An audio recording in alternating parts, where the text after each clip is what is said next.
Hey guys, Zeke from ESCAPETHEROOMers. We are in our second stop today in Virginia, and we're at Chester, Virginia, at the Escape Adventures. And there's plenty of parking in this shopping complex. They're a fairly new company, so I don't know what they're about. You ready? Let's go.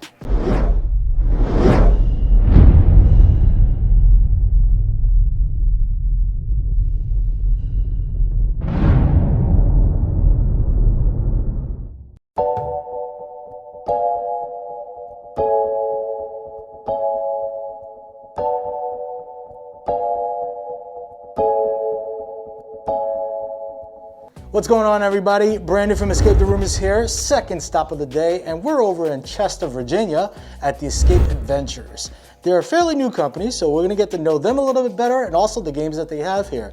But before we do so, I'm with Robert. How you doing? Hey, how you doing? I'm good. Robert's the owner here, so we're gonna find out a little bit more about you and the Escape Adventures. Awesome. First thing I wanna know is how many games do you have available and how many do you plan to have overall? So right now we've got two. We've got Blackbeard's Revenge, which is a pirate ship themed room, and then we've got Lab Rats, which is a medical research facility, and that just launched on the 1st. So we're really excited about that. We've got two more planned, still in the early design phases of that. I do know our fourth room is gonna be a manned colonization trip to Mars. So we're really excited about that, but that's gonna be our fourth room. Our third room, we've got a couple of ideas that we're playing with, but bouncing around. Sounds like we might be going steampunk, so look out for that. Okay, great.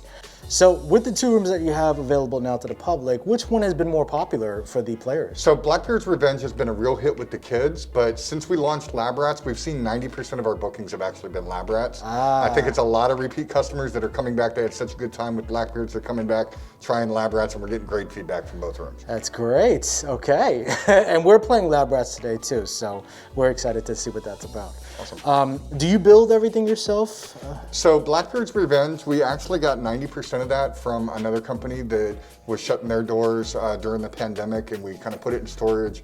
And then when we got this place, we put it in and we made some small tweaks and changes to it to make it our own. Lab Rats, though, 100% designed and built from the ground up in-house. Me, my son, my stepdad, my wife, we all just came together and did everything. Amazing. So it's been a real product of love. So was there a challenge or an obstacle you faced while creating Lab Rats that you can share with us that you were able to overcome? So there's quite a bit of electronics in Lab Rats, and I do not have a coding background. And over the course of the past 2 months, Well, now you do. I have a knowledge in C, that's for sure. That's great. And congratulations on opening. Thank you. Reopening, opening, due to the pandemic. What are some of the challenges you faced, like reopening? Like, what are the things you had to implement to make the customers feel comfortable coming back in? Yeah, so one of the things that we did right from the start, even when we opened, it was kind of when everything was opening back up, so we were like, oh, this is the perfect time, Right. and then Delta came. And but even before Delta came, we said, you know what, all of our rooms are going to be private bookings. Yeah. That was going to be the key thing that we were going to do, just because I also think it's a better experience. While there was people that were getting to meet new people pre-COVID with the public bookings, I feel like after the pandemic, everybody kind of shied away from that. Even if COVID wasn't a thing anymore, or when the pandemic's over, I feel like people are just not going to be as enthusiastic about going into a room with strangers. So we're always going to be private bookings moving forward, and then we use Lysol and spray everything down after every set of customers comes through. Right. Masks is for Virginia, it's encouraged, but it's not mandated. So I don't mandate customers wear masks, but we do encourage it. Okay. Guys, I asked too many questions. Oh man, so you've seen things like this in the rooms. You've seen people do crazy things on the camera, like players are being like, I don't know, they're trying to improvise. What is the craziest thing you've seen a player do in a room? So we have a door, and I don't want to give too much away, but we have a door that's secured by a 600-pound Matlock. And we were watching them on camera one day, and suddenly the door was open, and they hadn't done what was supposed to be done to open the door. Come to find out, he ripped the bolt that was holding the maglock in place through the door by pulling on the door so hard. So that was just a wow moment for me. Right. It was like, not a good wow moment. Yeah. So we had to fix that. But I mean, there's been so many funny experiences. One of our first groups that finished this room had a couple of small kids in there, ages 10 to 13. And if it hadn't been for the youngest girl in the group, they wouldn't have escaped. And they were one of the first groups to escape, and it was because of the little girl. So I always encourage people that are coming through with their kids. So many people are quick to dismiss kids' ideas. I was like, don't dismiss your kids because they think open-minded. So, right. They can definitely paint a picture faster than you can on how to do things. Not only that, they have a different height level, so they see things differently. Exactly. Well, hey, this is why we ask these questions, because I want other owners to feel your pain, so you feel their pain, that they're not the only ones with players doing like, I don't even know what they're thinking when they're in there, but. And you play escape rooms? You're an enthusiast? Absolutely. Okay, give us one that was memorable for you. It doesn't have to be a favorite. Company and game. So there was a Egyptian-themed escape room that we went to in Washington State. It was in one of the suburbs of Seattle with a company called Flee, F-L-E-E-E. Okay.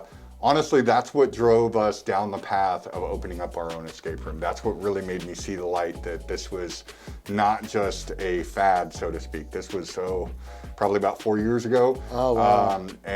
So went through that escape room. I was like, this is actually really cool. And I'm a lifelong gamer, spent 20 years in the military and was getting ready to retire. So I was looking for what was next anyway. Yeah. And so that experience was what really made me go, yes, I think this I gotta find more of these. Yes, absolutely.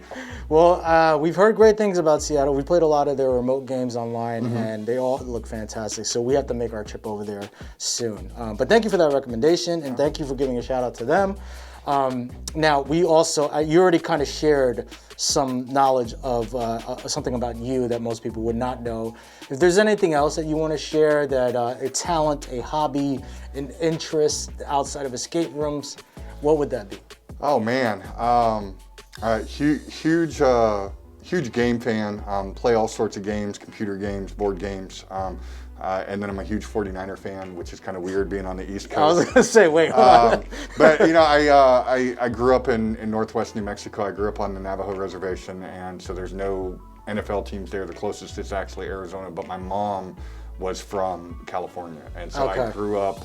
She was a fan of the 49ers, and it runs in the family. Yeah.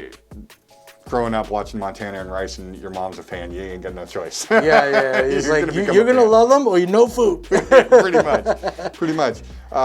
You know, life is good. Retired from the military now. I teach on post. My wife and I just got custody about a year ago of a little baby boy who it's actually her cousin, and we're taking care of him. He's got a bunch of special needs, so we stay busy. But you know, this I think has really given us something to pour our hearts into. Right. That we can see there's a light, and we can give some enjoyment to some other people, and that's what we're looking to do, is give enjoyment and entertainment. Right. That's what we love to hear, and you're providing entertainment for people to be more aware of this. I don't want to say new, because escape rooms aren't new. Yeah, not but anymore. We still don't even have our own genre yet. But this form of entertainment. Yeah. And thank you for sharing that. We really appreciate it. And we're really excited to get into lab rats. We're about to do that now, if I could figure my way out of this thing.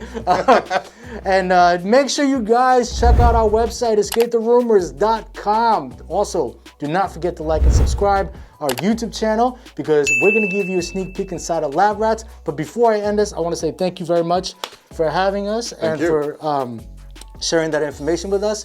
But more importantly, if you're subscribing, you're gonna get a sneak peek of the games, and we're gonna give you one right now of Lab Rats.